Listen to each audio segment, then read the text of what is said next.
Seeing your money drop overnight is painful. At the time of this writing in Q2 of 2022, the market is down by over 20% year to date. When I was invested in Wall Street, I was told repeatedly that my money was doing exactly what it was supposed to do, that the market volatility was normal, but if I stayed the course, it would end up in positive territory.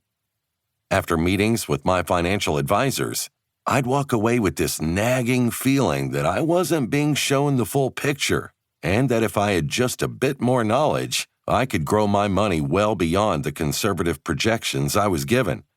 It seemed that they were the only ones making money playing this game. Once I questioned the meager returns my family was earning in our investment accounts, I cycled through financial advisors looking for different answers. Each of them gave me the same advice: to stay in the stock market and be satisfied with my 7% returns. With the cost of living and college constantly rising, it takes nearly $1 million to raise one kid today, and I've got 4 of them. Going by their advice, I wouldn't be able to retire comfortably nor give my family the lifestyle they deserved. That's when I began this obsessive quest to learn how the 1% were generating wealth, so I could do the same for myself and my family. I knew that if I didn't follow this passion, I'd regret it the rest of my life. That quest has led me to an abundant lifestyle, to founding my own investment firm, to providing my family with the comfort and security I've always wanted to give them, and to creating a bigger impact by helping others achieve their wealth vision.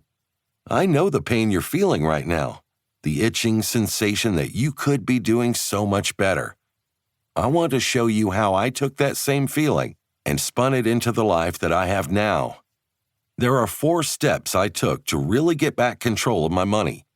First, I increased my financial IQ by pouring through thousands of hours of books, podcasts, and other resources. The discoveries I made based on that education helped me create the foundation of the holistic wealth strategy. With a proper understanding of how money actually works and the paradigm shift I needed to make, I became an investor and invested in real estate and alternative assets.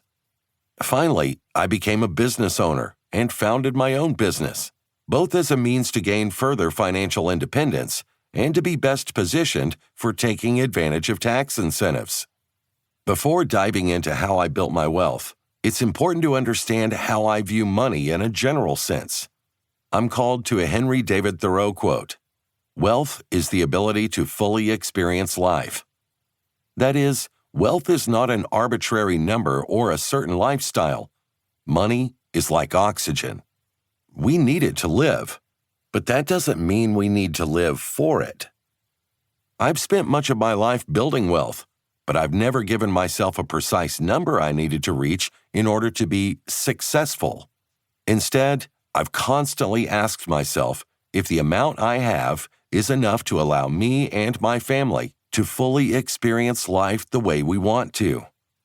After many years of research and hard work, I'm proud to say that I've built my wealth to a point where my family and I can experience the best things life has to offer. Our passive income, in fact, exceeds our lifestyle expenses, and I do not need to work to live. Now it's all about creating greater wealth to have a bigger impact on those we serve.